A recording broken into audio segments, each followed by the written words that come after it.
हमने last class में क्या डिस्कस किया था? हम डिस्कस कर रहे थे कि जो भी व्यक्ति है, वो कुछ भी सोच रहा है कि बहुत बड़े-बड़े काम कर रहा है वो, पर वास्तव में कुछ भी बड़ा काम नहीं कर रहा है। सारी जितनी भी मटेरियल चीज़ें हैं, उनको करने में लग रहा है, लेकिन सही में तो वो इन्वेस्टमेंट नहीं हुआ, उसकी जो भी एनर्जी है, उसका जो भी पोटेंशियल है, क्योंकि वो सब चीज़ें तो नश्वर हैं, कुछ टाइम के लिए हैं। और हमने ये देखा है कि व्यक्ति जो है धन अर्जित करने में अपना पूरा जीवन लगा देता है। सोचता है कि हम ये रिसर्च करेंगे, वो रिसर्च करेंगे, जितने भी साइंटिस्ट हैं, ये रिसर्च करेंगे, वो रिसर्च करेंगे और सोचते हैं कि हम सुख सुविधाएँ बढ़ाएँगे। सुख सुविधाएँ बढ़ने की जगह क्या हो रहा है? असल में समस्याएँ बढ़ रही है। हमने एग्ज़ाम्पल देखे थे काफ़ी। अब हम आगे कंटिन्यू करेंगे। ऐसे परीक्षण न केवल भारी आर्थिक जगत लागत पर किए जा रहे हैं, अपितु अनेक प्राणियों के जीवनों को संकट में डालकर भी हो रहे हैं। आपको पता है, जो भी काफ़ी सारी जो मेडिसिन्स वगैरह होती है, उसका टेस्ट पशुओं पे किया जाता है पहले, कि जो भी मेडिसिन बनी है वो ठीक काम करेगी या नहीं करेगी। अगर ये चीज़ पता भी नहीं है तो जब कोरोना हुआ था, तो उसको कोरोना का तोड़ निकालने के लिए कितनी दवाइयों का इन्वेंशन हो रहा था, मतलब बनाई जा रही थी, प्रोड्यूस की जा रही थी, तो उनका टेस्ट जानवरों पर ही तो हो रहा था, राइट? और आप देखेंगे मतलब जानवर बेचारा कुछ बोल नहीं सकता है, कुछ कर नहीं सकता है, तो मनुष्य उसके साथ कुछ भी करने को तैयार हो जाता है। कुछ बोलेगा तो है नहीं, लेकिन इसका परिणाम बाद में भुगतना ही होता है। इस प्रकार विश्व के राष्ट्र कर्मफल के नियमों से बांधते जा रहे हैं। तब लोग इंद्रिय तृप्ति की भावना से प्रेरित होते हैं, तो जो भी धन कमाया जाता है वह नष्ट हो जाता है, क्योंकि उसका व्यय मानव जाति के संहार के लिए होता है। ये चीज हमने देखी थी कि जो भी व्यक्ति है वो अपना जो धन है किस में लगा रहा है, वो बॉम्ब्स वगैरह बनाने में। और बॉम्ब से होता क्या है, एक पूरा कंट्री जो है दूसरे कंट्री को उड़ाने में लग रही है। मानव जाति के संहार के लिए प्रयास हो रहे हैं। तो ऐसा यहाँ पर देखा जा सकता है कि जैसे किसी कंट्री ने दूसरी कंट्री को उड़ा दिया, तो उसको नोबेल प्राइज दिया जाए कि आपने तो बहुत महान काम किया है, लेकिन बाद में उसका जो कर्म फल है उसे भोगना पड़ता है। यही तो चीज है, अभी हम यहाँ जो भी कर रहे हैं, हम व्यक्ति जो भी कर रहा है उसको पता नहीं है कि उसका परिणाम क्या होगा, बाद में पता लगेगा। देखिए, डराया नहीं जा रहा है, विवेक दिया जा रहा है। जो भी चीज, और विवेक होता है इतना तो कि जो भी हम चीज कर रहे हैं हमको इतना तो पता चल जाता है ना कि ये सच में हम सही कर रहे हैं या कुछ गड़बड़ काम हो रहा है, हो जाता है। और भक्त तो बहुत ज्यादा कॉन्शियस होते हैं। पहली बात, कुछ गड़बड़ काम करते नहीं है, और कुछ गलती भी हो जाती है, गलती से भी, तो कितना ध्यान रखते हैं। इस प्रकार मनुष्य के भगवान से विमुख होने के कारण प्रकृति के नियम अनुसार मानव जाति की शक्ति नष्ट हो जाती है, क्योंकि वस्तुतः श्री भगवान ही समस्त शक्तियों के स्वामी है। तो आप देखेंगे कुछ समय के लिए कोई भी व्यक्ति, कुछ समय ही तो है, शाश्वत यहाँ पर कौन है? हमेशा के लिए। शाश्वत मतलब हमेशा, अंत नहीं होगा।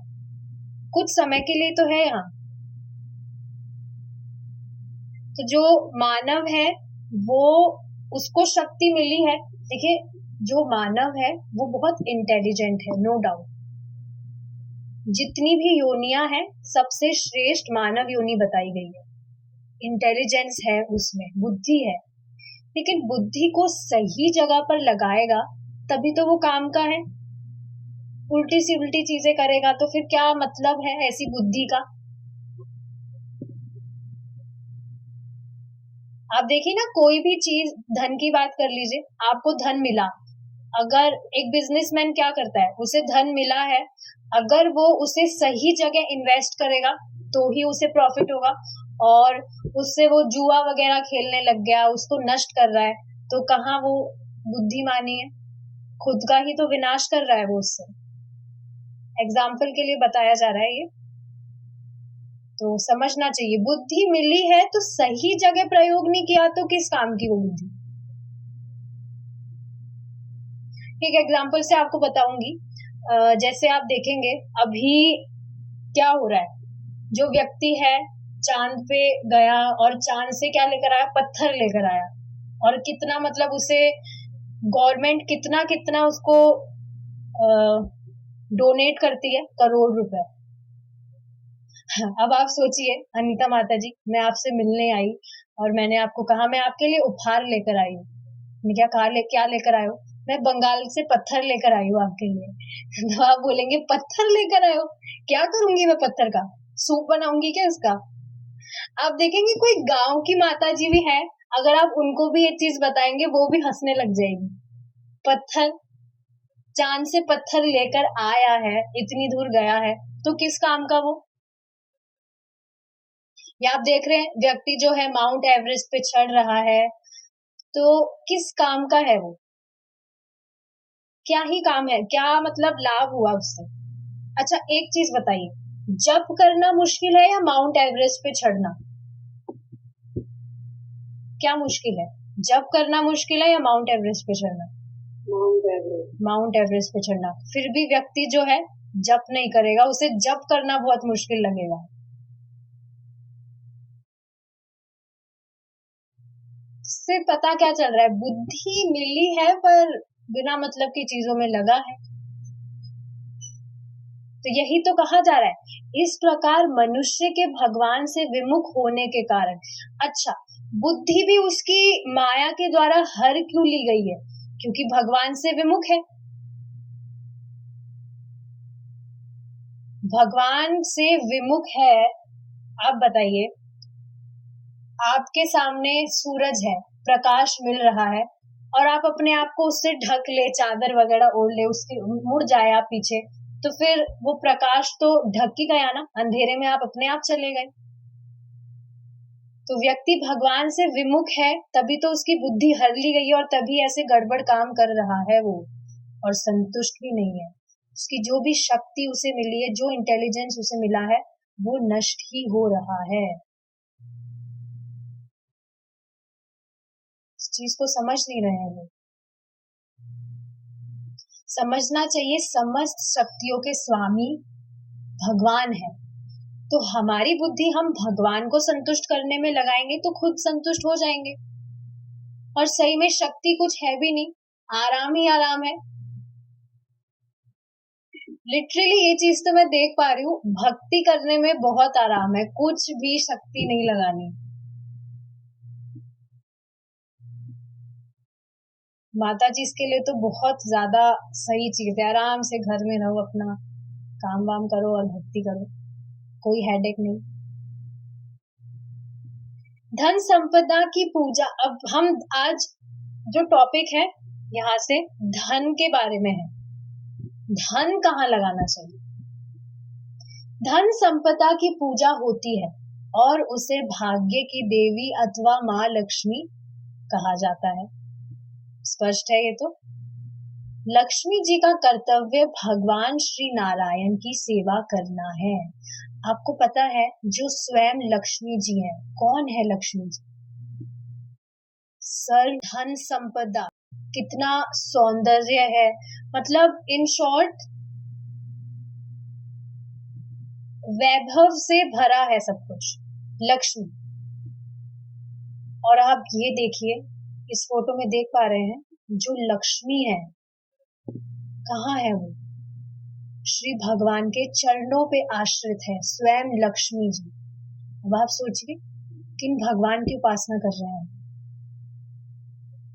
जो सामान्य जो भी मनुष्य है, जो व्यक्ति है, लक्ष्मी के लिए ही तो कितना प्रयास कर रहा है। और स्वयं जो लक्ष्मी जी हैं, वो भगवान के चरणों पे आश्रित है। तो जो भगवान की उपासना कर रहा है, उसको कैसे कुछ परेशानी आ सकती है?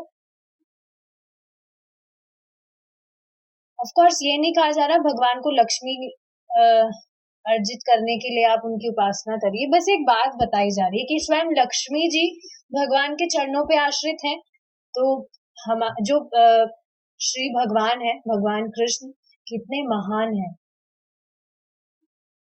लक्ष्मी जी का कर्तव्य भगवान श्री नारायण की सेवा करना है, जो समस्त नरों, देखिए कितनी इंपॉर्टेंट लाइन है, जो समस्त नरों या जीव धराओं के स्रोत हैं। भगवान श्री कृष्ण सभी जीव, जो भी नर हैं, जो भी जीवधारी हैं, उनके स्रोत कौन है? भगवान है। नरों का कर्तव्य भी भाग्य की देवी लक्ष्मी जी के निर्देशन में श्री नारायण की सेवा करना है। अब स्वयं लक्ष्मी जी भगवान की सेवा में लगी है, तो सोचिए अब जो लक्ष्मी नर को क्या बोला जा रहा है? नरों का कर्तव्य भी भाग्य की देवी लक्ष्मी जी के निर्देशन में श्री नारायण की सेवा करना है। ऑफ कोर्स ऐसा नहीं कहा जा रहा है। अब देखिए यही चीज है, बहुत ध्यान से सुनना जरूरी है।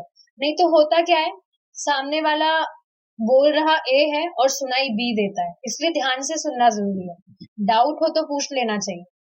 यहाँ कहा जा रहा है कि लक्ष्मी भगवान की सेवा में लगानी चाहिए जो भी हमारे पास होती है। इसका मतलब ये नहीं है कि जो भी धन कमाया जा रहा है, अर्न किया जा रहा है, वो पूरा हम जाके मंदिर में दिया है और हमारे लिए कुछ भी नहीं रखा, ऐसे नहीं कहा जा रहा। हम जो भी करते हैं उसमें लक्ष्मी की आवश्यकता होती है, तो उसको भगवान की सेवा में लगाने का मतलब क्या है? भगवान को ऑफर करना। लक्ष्मी को भगवान की सेवा में लगाने का मतलब सिर्फ डोनेशन नहीं होता है। समझ पा रहे हैं? अच्छा एक चीज और बताती हूँ, यहाँ पे क्या बताया जा रहा है। धन संपदा की पूजा होती है और उसे भाग्य की देवी अथवा माँ लक्ष्मी कहा जाता है। तो देखिए लक्ष्मी भी दो प्रकार की होती है। एक लक्ष्मी होती है जो भगवान के श्री भगवान के चरणों पे आश्रित होती है, और एक और लक्ष्मी होती है जो उल्लू की सवारी करती है। पता है आपको? पहले, बहुत पहले की बात है, मुझे मैंने सुना था कि जो लक्ष्मी जी हैं उनकी सवारी तो उल्लू है। ऐसा नहीं होता है, लेकिन लक्ष्मी दो प्रकार की है। एक तो भगवान के चरणों पे आश्रित होती है, और दूसरी जो लक्ष्मी होती है उनकी वो उल्लू पे सवार होती है। तो प्रभु जी बता रहे थे, उनके गुरु महाराज बता रहे थे कि जो उल्लू की लक्ष्मी, जो लक्ष्मी जी उल्लू की सवारी करती है, जो उन पे आश्रित रहता है, वो एक नंबर का उल्लू का पट्टा होता है। वो खुद भी उल्लू हो वो खुद भी उल्लू हो जाता है। मतलब उसकी बुद्धि भ्रष्ट हो जाती है। देखिए इसका मतलब क्या है कि वो लक्ष्मी जो है भगवान की सेवा में नहीं लगा रहा, उल्टे सुल्टे काम कर रहा है।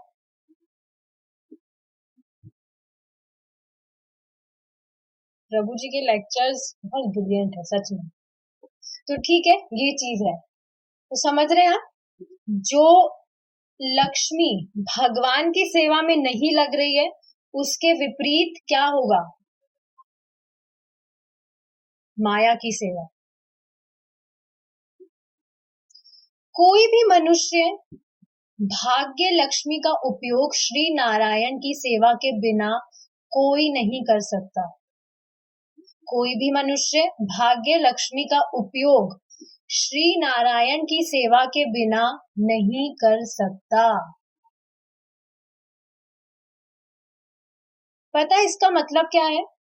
अगर व्यक्ति भगवान से इतर चीजों में लक्ष्मी का प्रयोग कर रहा है, तो वो लक्ष्मी उसके पास ठहरती नहीं है। और अगर आप देखेंगे बाह्य रूप से, अगर उसके पास लक्ष्मी है भी तो कष्ट आएंगे। लक्ष्मी हर ली जाती है माया देवी के द्वारा। देखेंगे ना आप कि जैसे जिनके पास भी लक्ष्मी होती है, धन होता है, कमी नहीं होती, तो वो रोग से ग्रसित होते हैं या कुछ ना कुछ समस्या आती है जिसमें उनका जो धन है पानी की तरह बहता है, मतलब पानी की तरह खर्च होता है बिना मतलब में। इतना टाइम धन मतलब वो इकट्ठा करने में लगाते हैं, अर्न करने में लगाते हैं, और कुछ ही सेकंड्स में वो छीन लिया जाता है माया देवी के द्वारा। क्यों? क्योंकि लक्ष्मी तो भगवान की सेवा में लगनी चाहिए, पर वो नहीं लगा रहा है, तो फिर छीन ली जाएगी वो। तो ऐसा कभी नहीं सोचना चाहिए कि मैं भगवान को नहीं दूंगा, मैं तो मेरे पास इकट्ठा रखूंगा तो मैं सेफ रहूंगा, मेरे लिए रखूंगा, मैं तो भगवान को नहीं दूंगा। वो वैसे भी नहीं आपके पास रहेगी, छीन ली जाएगी माया देवी के द्वारा, कुछ ना कुछ आपको कष्ट देकर। तो बुद्धिमान व्यक्ति क्या करेगा? और आप देखेंगे, बहुत इंटरेस्टिंग चीज है ये, अमेजिंग चीज है एक्चुअली। भगवान को आप थोड़ा देते हैं तो भगवान अनंत गुना देते हैं। लोग इसी बात को समझ नहीं पाते हैं, इस वजह से देते नहीं है भगवान को। प्रॉब्लम ये है।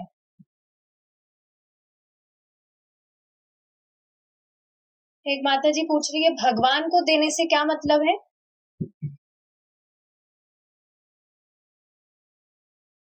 अद्वितीया चंद्रावत माता जी, ये आपकी फर्स्ट क्लास है, मैं आपको पहली बार क्लास में देख रही हूँ। देखिए, अभी तो ये चीज बताई, भगवान की सेवा में भगवान को देने से का मतलब सिर्फ डोनेशन नहीं होता है। ऐसे नहीं बोला गया डोनेशन देना नहीं है, अगेन ऐसे नहीं कह रही हूँ मैं कि डोनेशन नहीं देना है, लेकिन इम्पोज नहीं किया गया। इसका मतलब क्या है कि अगर व्यक्ति समर्थ नहीं है डोनेशन देने में, तो ऐसा नहीं है कि वो धन फिर अर्न करने में लग जाए, वो उसको अर्जित करने में लग जाए और फिर डोनेशन देना चाहे, ऐसा नहीं कहा जा रहा। धन अगर है तो उसे डोनेट कर सकते हैं आप देखते हैं ना, कुछ व्यक्ति होते हैं भक्ति भी करते हैं, थोड़ी थोड़ी करते हैं, ज्यादा गंभीरता से नहीं करते, पर डोनेशन ज्यादा देते हैं कि कुछ तो हम सेवा करें, कैसे तो सेवा करें। भगवान को डोनेशन, भगवान की सेवा में इस तरह से डोनेशन देते हैं, वैष्णव सेवा में। तो ये चीज समझने वाली है। अगर कोई व्यक्ति के पास सामर्थ्य है डोनेशन देने का, तो वो दे। तो भगवान को देने का मतलब क्या है? जैसे आप घर में जो भी सामग्री आती है, जैसे खाने पीने का जो भी राशन आता है, उससे आप प्रसाद खाना बनाते हैं, तो वो भगवान को ऑफर करके खाइए। एक तरीका ये हो गया भगवान को देने का। या जो भी आप वस्तु काम में लेते हैं, पहले भगवान को ऑफर करिए और फिर उसको काम में लीजिए। आई होप आप समझ पा रहे हैं। अतः जो व्यक्ति लक्ष्मी जी का गलत उपयोग करना चाहेगा, उसे प्रकृति के नियमों द्वारा दंडित होना पड़ेगा। समझ पा रहे हैं आप? लक्ष्मी जी का मतलब क्या है, पहले तो ये समझिए। जो हमेशा भगवान के चरणों पे आश्रित है। तो कोई भी व्यक्ति समझ रहा है कि भगवान को वो नहीं देगा, तो उसे प्रकृति के नियमों द्वारा दंडित होना पड़ेगा। लक्ष्मी उससे वैसे ही छीन ली जाएगी। यही तो होता है। जो भी अभक्त है आप उन्हें देखिए, कहाँ स्थिर है। वैसे भी लक्ष्मी चंचला है, आपको पता है, स्थिर नहीं रहती है, पर फिर भी छीन लेने का मतलब क्या है कि वो एक तरह से वेस्ट जाती है। वेस्ट कहने का मतलब क्या है? आप किसी और के उपयोग में तो नहीं आई, आपके उपयोग में भी नहीं आई और किसी और के उपयोग में भी नहीं आई, ऐसे ही बस वो चली गई। ये नियम निश्चित करेंगे कि धन संपदा स्वयं शांति और संपन्नता लाने के बजाय विनाश का कारण बन जाएगी। समझ पा रहे हैं आप देखेंगे ना, जैसे प्रैक्टिकल एग्जांपल है, कोई पेरेंट्स होते हैं, वो बच्चे को बड़ा करते हैं, उनसे प्रेम करते हैं, और आप देखेंगे वही जो बच्चा है वो अपने पेरेंट्स के अगेंस्ट हो जाता है। कैसे अगेंस्ट हो जाता है? धन और जो भी मतलब मकान वकान के चक्कर में पड़ जाता है कि हमें चाहिए, हमें चाहिए, अपने मतलब पेरेंट्स से, अपने माता पिता से वो द्वेष करने लगता है। तो यही चीज बताई जा रही है। अब देखिए वो द्वेष कर रहा है तो इसलिए तो द्वेष नहीं कर रहा, मुझे धन चाहिए क्योंकि मैं भगवान की सेवा में लगाऊंगा, मुझे धन दो आप। क्या इसलिए द्वेष कर रहा है वो? नहीं, वो खुद प्रभु बनने का प्रयास कर रहा है, मैं इसको भोगूंगा, मेरा अधिकार है इस पे। तो अगर वो ऐसा कर रहा है तो क्या कहा जा रहा है? धन संपदा स्वयं शांति और संपदा लाने के बजाय विनाश का कारण बन जाएगी। और आप ये भी देखेंगे कि ऐसे द्वेष करके कुछ भी धन अगर वो ले भी लेता है तो वो वेस्ट ही जाएगा, फलीभूत नहीं होता है वो। कुछ भी रोग लग जाएगा तो उसमें पूरा पैसा चला जाएगा, या चोरी हो सकता है, कैसे भी आ सकता है कष्ट। माया देवी बहुत ज्यादा इंटेलिजेंट है, जो बद्ध जीव है, कृष्णा से जो विमुख है, उनको परेशान कैसे करना है, माया देवी को बहुत अच्छे से आता है। कोई भी नहीं बच सकता है, कोई भी नहीं बच सकता है। तो इस चीज को समझना चाहिए। एक और इंटरेस्टिंग बात आपको बताती हूँ, जो भी व्यक्ति के भाग्य में है वो उसके पास वैसे भी आ ही जाएगा, तो माथा पीटने की क्या जरूरत है कि हमें चाहिए, हमें चाहिए, हमें चाहिए। जो आना होगा वो तो वैसे ही आ जाएगा, और आने के बाद में जो उसके पास नहीं रहेगा वो वैसे ही चला जाएगा बिना प्रयास करे। तभी तो आप देखिए ना, सुख दुख के लिए दुख के लिए व्यक्ति प्रयास नहीं करता, फिर भी दुख आता है उसके पास। और कभी कभी आप देखेंगे सुख भी इतना आ जाता है, वो सोचता भी नहीं, अरे इतना सुख उसने कल्पना भी नहीं की होती, फिर भी आ जाता है। तो ऐसे ही इस भौतिक जगत में कुछ भी स्थिर नहीं है। एक चीज समझनी चाहिए कि द्वेष नहीं करना चाहिए, बस सीधी सी बात ये है। धन की बात आ रही है, भगवान की सेवा में लगाइए, अगर उससे विपरीत कुछ करेंगे तो वो विनाश का कारण ही बनेगा। अवैध ढंग से एकत्र किया हुआ धन अब गरीब नागरिकों से करों की राज्यकारों की विभिन्न प्रणालियों के माध्यम से छीना जा रहा है। इसका क्या मतलब है? आप देखेंगे इसका मतलब टैक्स से है। इतना तो मुझे नहीं पता है, पर कुछ स्पेसिफिक अमाउंट होता है, उस अमाउंट से ऊपर आप अगर अर्न करता है कोई भी व्यक्ति तो उसे कुछ परसेंटेज ऑफ टैक्स देना होता है। प्रभु जी एग्जाम्पल दे रहे थे कि जिसकी 1 करोड़ से मतलब 1 करोड़ कोई कमाता है तो उसे 30 लाख रुपए टैक्स देना होता है। आप सोचिए 30 लाख रुपए टैक्स, कितनी दुख वाली बात है ना ये, कि कोई इतना धन ऐसे ही हमसे ले जा रहा है। और अब आप सोचिए वो 30 लाख अगर भगवान की सेवा में लगाया जाता तो कितना अनंत उससे लाभ होता। लाभ इन सेंस ऐसा नहीं कि पैसा वापस और ज्यादा आता, भगवान के लिए हम किसी भी रूप में सेवा कर रहे हैं, भगवान उसके लिए कृतज्ञ ही होते हैं।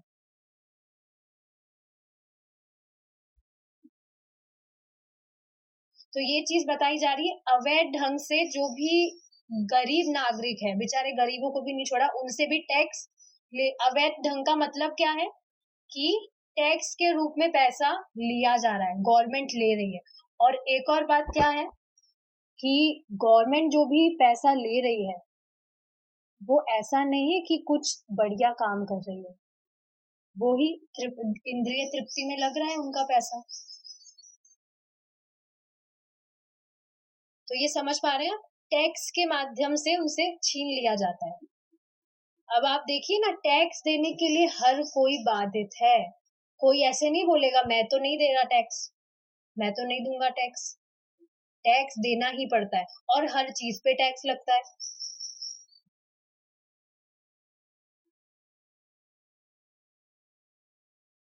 यहाँ पर ये चीज समझाई जा रही है कि कैसे अवैध ढंग से छीन लिया जा रहा है। माया देवी, कहाँ बचेगा व्यक्ति, कहाँ बचेगा उनकी नजरों से। ठीक है, देखिए, यह धन संभावित गृह युद्ध और अंतर्राष्ट्रीय युद्धों के निमित्त एक कोष के लिए लिया जाता है, किंतु यह कोष इसे अपव्यय और ध्वंसात्मक रूप में बराबर कर रहा है।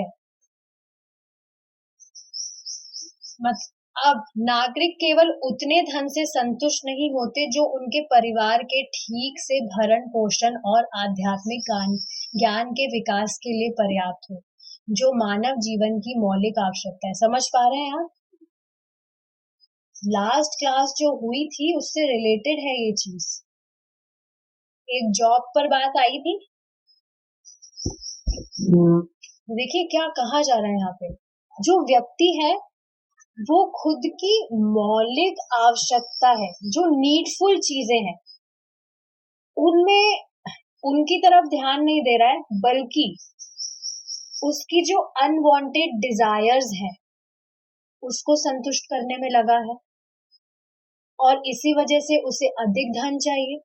तभी तो मैंने आपको बताया था ना, किसी व्यक्ति की बहुत ज्यादा सैलरी भी है तो वो उससे भी संतुष्ट नहीं है, उसे और अर्न करना है। क्यों? क्योंकि आवश्यकता इतनी ज्यादा है। सॉरी, आवश्यकता नहीं, डिजायर्स इतनी ज्यादा है। आवश्यकता तो हमारी लिमिटेड ही होती है। क्या होती है आवश्यकता? खाना पीना सोना और थोड़ा जो भी घर में घर जो चलता है, यही तो आवश्यकता है। बिना मतलब कि डिजायर्स क्या है?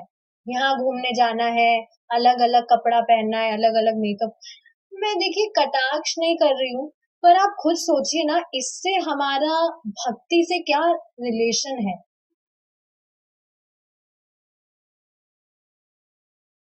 हमारी एनर्जी तो खराब हो ही रही है धन अर्जित करने में, उसके अलावा टाइम भी तो कितना ज्यादा खपता है इन सब चीजों में। माता जी, आप खुद बताइए, पहले जब भक्ति नहीं कर रहे थे तो कितनी सारी चीजें करनी होती थी, मतलब कितनी सारी चीजों में फंसे थे कि आज ये अलग अलग साड़ी पहननी है, आज अलग अलग मेकअप करना है, आज अलग अलग जगह पे घूमने जाना है।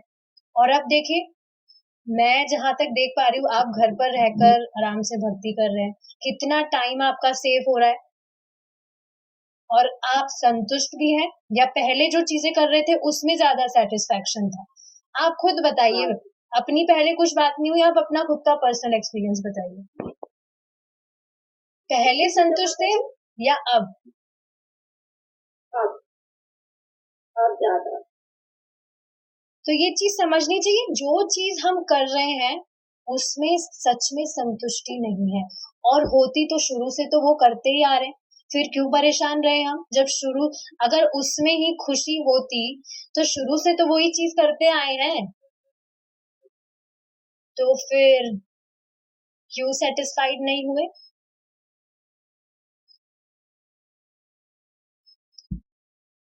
देखिए, जिनके लिए थोड़ा कठिन होता है, तो जो मतलब डायरेक्टली क्विट नहीं कर पाते हैं, तो वो कोई इश्यू नहीं है, भक्ति करते रहिए, अपने आप जो आसक्तियां हैं वो मिट जाएगी। बस फिलॉसफी को समझिए कि जो भी हम चीजें कर रहे हैं वो सच में कितनी महत्वपूर्ण है, सच में इम्पोर्टेंट है भी क्या। एक बार फिर से समझिए इस लाइन को। अब नागरिक केवल उतने धन से संतुष्ट नहीं होते जो उनके परिवार के ठीक से भरण पोषण और आध्यात्मिक ज्ञान के विकास के लिए पर्याप्त है। खुद के भरण पोषण और जो आध्यात्मिक ज्ञान का जो विकास है, उसके लिए जितना धन चाहिए वो तो लिमिटेड है, लेकिन फिर भी उससे संतुष्ट ना होके और धन अर्जित करना चाहते हैं। ठीक है, मौलिक आवश्यकताएं क्या बताई गई है? भरण पोषण और मतलब सर्वाइवल और आध्यात्मिक ज्ञान के विकास। हमारी जो स्पिरिचुअल नॉलेज है उसमें विकास, ग्रोथ, ये है मौलिक आवश्यकताएं। अब प्रत्येक व्यक्ति अपनी कभी ना तुष्ट होने वाली कामनाओं की पूर्ति के लिए अपरिमित धन चाहता है।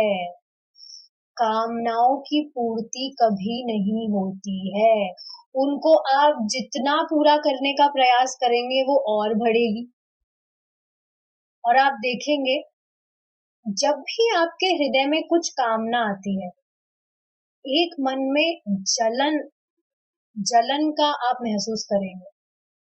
मुझे वो चीज चाहिए, बस एक बार प्राप्त हो जाए, बार बार उसी पे विचार करते रहेंगे हम। वो चाहिए चाहिए चाहिए और चाहिए, जब तक मिल नहीं जाती चाहिए, और एक बार मिल जाने के बाद में नेक्स्ट होता है ये। एक बार वो चीज वो मिल गई, आपकी डिजायर पूरी हो गई, उसको अब साइड में रखा, नेक्स्ट। प्रैक्टिकल चीज है, कोई नई चीज नहीं है, समझ पा रहे हैं आप? तो ऐसा ही तो हो रहा है। व्यक्ति अपनी जो भी कामनाएं हैं, भौतिक कामनाएं, डिजायर्स, उनको पूरी करने में लगा है। लोगों की अवैध कामनाओं के अनुपात में उनका एकत्र किया हुआ धन माया के दलालों द्वारा, जैसे डॉक्टर, देखिए क्या कहा जा रहा है, प्रभुपाद, शिला प्रभुपाद की जाए, कैसे कटाक्ष करते हैं सच में। देखिए क्या कह रहे हैं प्रभुपाद, लोगों के अवैध कामनाओं के अनुपात में उनका एकत्र किया हुआ धन, क्या कहा जा रहा है, लोगों की कुछ इच्छाएं हैं, कामनाएं हैं कि हमें ये चाहिए वो चाहिए, उसके लिए पूरा जीवन वो धन एकत्र करते रहते हैं, इकट्ठा करते रहते हैं गोबरेला की तरह। फिर क्या होता है, वो धन माया के दलाल, माया के दलाल किसको बोला जा रहा है, यहाँ सब माताजीज हैं, सब घर में ही रहती है, ठीक है, डॉक्टरों, वकीलों, देखिए ये डॉक्टर वाला तो प्रैक्टिकल एग्जाम्पल है। आप देखेंगे एक जो प्रमाणिक वैद्य होता है, वो तो उसकी तो फिर भी इच्छा रहेगी कि वो क्या करे, जो जो भी मरीज है उसको जो भी पीड़ा है उसको ठीक करे वो, एक जो प्रमाणिक वैद्य है। लेकिन अब आप डॉक्टर्स की बात करिए, देखिए मैं ऐसे नहीं कह रही सारे डॉक्टर्स ऐसे होते हैं, पर प्राय आप देखेंगे जो डॉक्टर्स हैं उनको आपकी बीमारी से कोई मतलब नहीं है, उनको आपके बैंक बैलेंस से मतलब है। प्रभु जी एक एग्जाम्पल बता रहे थे कि एक डिवोटी थे, उनके कुछ गले में खांसी वगैरह हुई थी, तो दर्द हो रहा था, तो डॉक्टर के पास गए, वो एक अच्छे खासे हॉस्पिटल में गए, तो वहां पर पता नहीं उन्होंने क्या उनका इलाज किया, नलकी आती है अपनी नाक से, उनकी जो पेशेंट थे वो डिवोटी, उनकी नाक से गले में डाला वो उनको बहुत दर्द भी हुआ, और उनसे कह दिया आपके तो गले में कैंसर हो गया, उनसे 3000 रुपीज ले लिए। और फिर एक दूसरे ही डिवोटी थे, उन्होंने कोई होम्योपैथी की 10 रुपए की कोई उनको दवाई दी, उन्होंने वो ली और वो एकदम ठीक हो गए, उसके बाद में उन्हें कभी गले में दर्द ही नहीं हुआ। अब आप सोचिए, 10 रुपए की दवाई से ठीक हो गए वो, और वो डॉक्टर क्या मूर्ख बना रहा, आपको गले में कैंसर हो गया। प्रैक्टिकल एग्जाम्पल है, ये बिल्कुल सच्ची घटना है, प्रभु जी बता रहे थे। और ऐसा ही होता है। कितनी आप देखेंगे, कितनी जितनी बार भी आप डॉक्टर के जाएंगे तो अपनी फीस चार्ज करेगा देखने की, एक तो वो, और मतलब हर चीज को प्रोफेशन बना लिया है लोगों ने, धंधा जिसे बोलते हैं। कलयुग में यही तो आप देखेंगे, अगर आपसे कोई चीटिंग नहीं कर रहा है तो आपको आश्चर्य करना चाहिए, अरे ये हमारे साथ को चीटिंग कैसे नहीं कर रहा है, क्योंकि कलयुग में यही है क्वालिटी, व्यक्ति चीटिंग करेगा ही। तो देखिए डॉक्टर्स की बात है, फिर वकील, देखिए वकील तो कभी चाहते ही नहीं है कि जो केस है वो सॉल्व हो, डेट पे डेट वो बढ़ाते जाएंगे और डेली फीस चार्ज करते जाएंगे। सारे प्रैक्टिकल एग्जाम्पल बताए हैं प्रभु जी ने। तो बता रहे थे एक केस जिसमें कुछ केस था, मतलब उनके मंदिर का ही कुछ केस था, तो वहां पे वो जो वकील था वो बस डेट पे डेट बढ़ाए जा रहा था और हर दिन चार्ज करे जा रहा। और एक और इंटरेस्टिंग चीज आपको पता है क्या है, दो जो भी मतलब ऑपोजिट पार्टीज होती हैं, दोनों साइड से वकील फाइट करता है केस, तो सामने वो दिखाने में तो ऐसे दिखाता है कि जैसे बहुत बड़ा वो सामने वाली पार्टी का बहुत द्वेषी है, उसको बस गिरा ही देगा, हरा ही देगा वो। और बाद में आप देखेंगे दोनों वो जो है साथ में चाय पीते हैं, मतलब सामने जब केस लड़ रहे हैं तो दिखा रहे हैं एक दूसरे के बहुत बड़े द्वेषी हैं, एक दूसरे को गिरा के ही मानेंगे, और बाद में पता लगता है दोनों साथ में चाय पी रहे। सबकी प्लानिंग होती है। माया के दलाल मतलब क्या है, इसको इंग्लिश में क्या बोलेंगे, ब्रोकर्स ऑफ माया, सब माया देवी के दलाल। इसका देखिए मतलब क्या है, आपको ये चीज बताई गई ना कि अगर भगवान के सेवा में लक्ष्मी नहीं लगाई जा रही है, देखिए ये चीज मैं आपको बार बार बताऊंगी, भगवान की सेवा में लक्ष्मी लगाने का मतलब सिर्फ डोनेशन नहीं होता है। पहले मुझे भी ये कंफ्यूजन रहता था कि डोनेशन मैं कहाँ से लाऊं, मैं तो कुछ जॉब नहीं करती, मैं तो बेरोजगार हूँ, कहाँ से मैं लेकर आऊंगी, कहाँ से डोनेट करूंगी मैं। बाद में समझ आया कि डोनेशन देना ही सिर्फ सेवा नहीं होता है, जो भी आप काम कर रहे हैं, जिस भी वस्तु में लक्ष्मी लग रही है उसको बस भगवान को ऑफर करिए। अब वो आपका जो घर में खाने पीने का सामान आता है, उससे आप कुछ रेसिपी बना रहे हैं, वो भगवान को आप दीजिए, और भी काफी सारी चीजें। तो ये चीज बताई जा रही है, अगर भगवान से इतर कुछ चीजों में व्यक्ति कर रहा है, भगवान को नहीं दे रहा है, तो ये जो माया के दलाल है, मतलब माया के रिप्रेजेंटेटिव्स बोल सकते हैं, मतलब माया द्वारा ही। दलाल क्या होता है पहले तो ये बताइए, जो बीच का आदमी होता है, दो पार्टी है और बीच में वो मीडियम बन रहा है, तो ये सब माया के और उस व्यक्ति के बीच के दलाल है, मीडियम है, जो धन को छीन लेते हैं। कर अधिकारियों, विभिन्न संस्थाओं, संविधानों तथा कथित धर्मचार्यों, अकाल, भूकंप और ऐसी अनेक विपत्तियों के रूप में हड़प लिया जाता है। तो यही चीज मैं बताई जा रही हूँ ना, कुछ भी मिस हैपनिंग हो गई। अब मूवीज में देखा होगा आपने कि बहुत सारा धन रखा है एक अलमारी जैसे में, और उसी में आग लग गई, पूरा धन जल गया, पूरा पैसा जल गया। तो ऐसी कुछ भी मिस हैपनिंग्स हो सकती है, चोरी हो गई, या यहाँ पे कुछ भी नेचुरल डिजास्टर्स बताए जा रहे हैं, उससे विनाश हो गया, कैसे भी हो सकता है। समझना चाहिए जिस भी धन को हम इम्पोर्टेंस दे रहे हैं, अगर वो भगवान की सेवा में नहीं लगाया गया तो वो छीन ली जाएगी।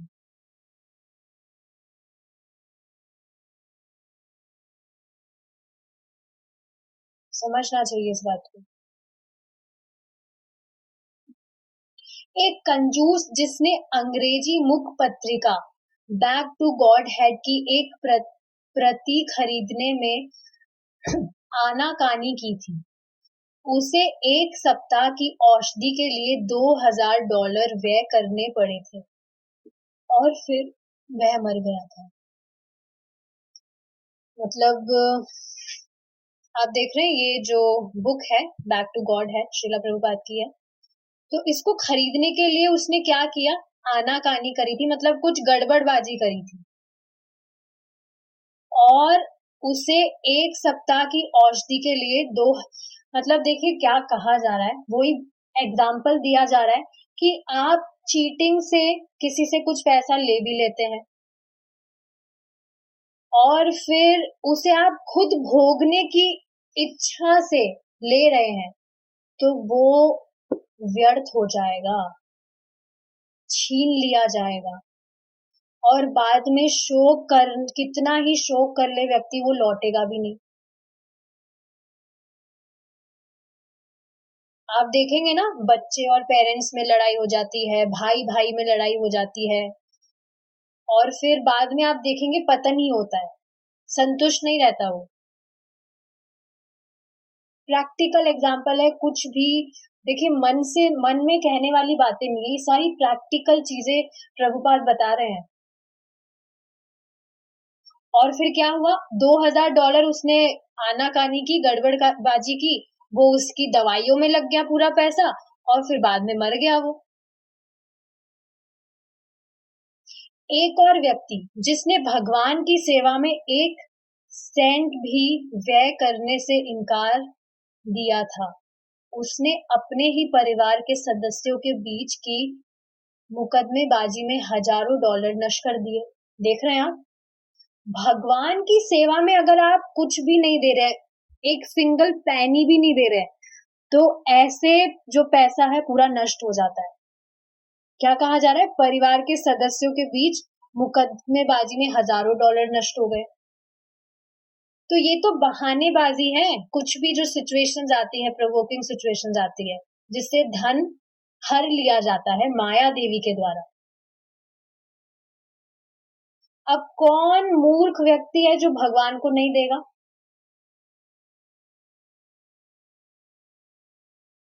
सोचना चाहिए।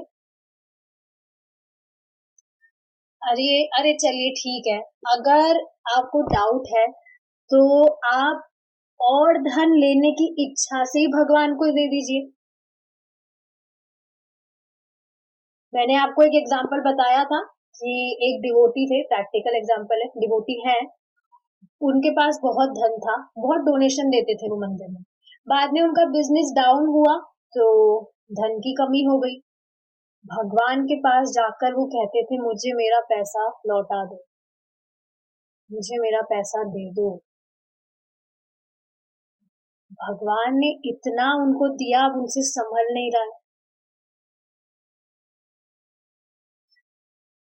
तो ये तो मतलब उसके लिए था, उस एग्जाम्पल के लिए था कि अगर आप भगवान की शरण आपने ली है और भगवान के अलावा आप इधर उधर नहीं जाते, भगवान की शरण में रहते हैं, जैसे कैसी सिचुएशन आए, भगवान आपका ख्याल रखेंगे। भगवान वैसे भी रखते हैं, अभक्तों का ख्याल भी रख ही रहे हैं भगवान। हवा कौन दे रहा है, पानी कौन दे रहा है, सब कुछ आप देखेंगे ना। एक चींटी तो भगवान की भक्ति नहीं कर सकती, लेकिन उसका भी पेट भर रहे हैं भगवान। भगवान के सब संतान है, भगवान वैसे भी सबका ख्याल रखते हैं, बस अपने भक्तों का व्यक्तिगत रूप से वो ध्यान रखते हैं, ये चीज है। श्री भगवान की माया के आदेश से घटित ऐसे कितने ही उदाहरण दिए जा सकते हैं, बहुत उदाहरण है, बहुत उदाहरण, और प्रैक्टिकल है। हो सकता है कि पहले हमारे साथ में कुछ ऐसी घटना हुई हो, वो अब याद आ रही हो कि हाँ पहले भगवान को नहीं दिया था ना, इस वजह से ऐसा हुआ, अब समझ आ रहा है। हो सकता है याद आ रही हो वो चीज, अब समझ आ रहा है। देखिए ये चीजें हम यहाँ पहले कभी सोच भी नहीं सकते थे, यहाँ प्रभुपाद की जो बुक्स हम पढ़ रहे हैं तभी ये चीजें समझ पा रहे हैं, तभी हम इन पे विचार कर पा रहे हैं, ये तो कहाँ सोचा था। निसंदेह यह प्रकृति का नियम है। यदि धन श्री भगवान की सेवा में नहीं लगाया जाता तो यह निश्चय ही कानूनी समस्याओं या बीमारियों के रूप में बर्बाद हुई शक्ति की तरह व्यय हो जाता है। तो अब जो भी द्वेष करता है, कोई भी भाई भाई से द्वेष कर रहा है, यहाँ सब तो डिवोटीज हैं, बस एग्जाम्पल के लिए बता रही हूँ, कोई भी भाई भाई से द्वेष करता है, कोई भी बच्चा अपने माता पिता से द्वेष करता है, उसे सोचना चाहिए इस तरह से अगर वो लेने का प्रयास भी करेगा तो कैसे बर्बाद हो जाएगा, समस्याओं या बीमारियों के रूप में वो जो धन है वो वैसे ही बर्बाद हो जाएगा, वैसे ही वो नष्ट हो जाएगा, फिर क्या ही लाभ। मूर्ख लोगों के पास ऐसे तथ्य देखने की आंखें नहीं होती, इसलिए श्री भगवान के नियम उन्हें मूर्ख बताते हैं। लेकिन एक चीज बताएं आपको, जैसे कोई व्यक्ति ये सब चीजें ऐसे ही समझ रहा है, ये तो ऐसे ही है, ऐसे ही बोल रहे हैं, जैसे फॉर एग्जाम्पल ट्रैफिक रूल्स बनाए गए हैं। अब कोई व्यक्ति गाड़ी चलाना नया नया सीखा है, उसे पता नहीं है ट्रैफिक रूल क्या है, रेड लाइट पे रुकना होता है, ग्रीन लाइट पे जाना होता है, उसे पता नहीं है, तो क्या उसे पनिशमेंट नहीं मिलेगा? क्या बोलते हैं उसको, फाइन, फाइन कटेगा ना, जैसे उसे रूल्स पता हो या नहीं पता हो। तो कोई व्यक्ति कह भी रहा है कि ये तो मूर्खतापूर्ण बातें, ऐसे थोड़ी होता है, उसको फिर झेलना भी होता है, कष्ट झेलना होता है, पर समझ नहीं पाता बेचारा कि कष्ट क्यों झेलना पड़ रहा है, समझना चाहता भी नहीं है, सबसे बड़ा मूर्ख तो वो है। प्रकृति के नियम हमें उतने धन से अधिक स्वीकार करने की अनुमति नहीं देते जितना हमारे उचित भरण पोषण के लिए अपेक्षित है। देखिए चलिए, अब हमारा टाइम हो गया है, एक लास्ट में एक बात बताना चाहूंगी। क्या बात बताई जा रही है यहाँ, कि हमारे भरण पोषण के लिए जितना पर्याप्त है, अगर व्यक्ति उसमें संतुष्ट नहीं होता है तो वैसे भी वो परेशान ही रहेगा।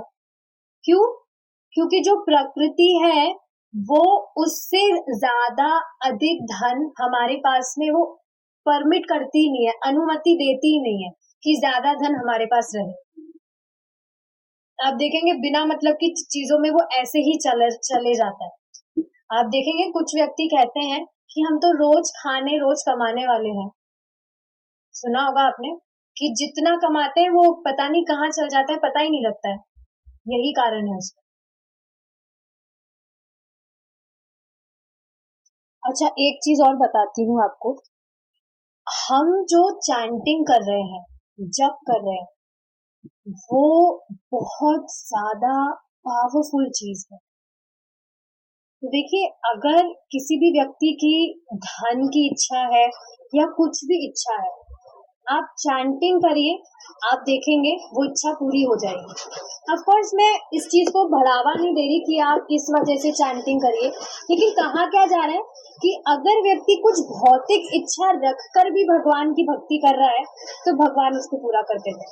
भगवान के लिए है क्या ये, सूखे पत्ते, सूखा पत्ता चाहिए तुम्हें, लो भाई ले लो। ये जो भौतिक चीजें हैं ये तुच्छ चीजें हैं, भगवान के लिए ये पत्ते ही तो है। ठीक है, तुम्हें पत्ता चाहिए, लो बेटा पत्ता लो, तुम खुश रहो, भगवान को कोई दिक्कत नहीं है। तो ये चीज समझनी चाहिए, जो भी भौतिक अगर कुछ भी इच्छा भी है तो भगवान की भक्ति करिए, भगवान वैसे ही दे देते। इस चीज के लिए समझना चाहिए हमें कि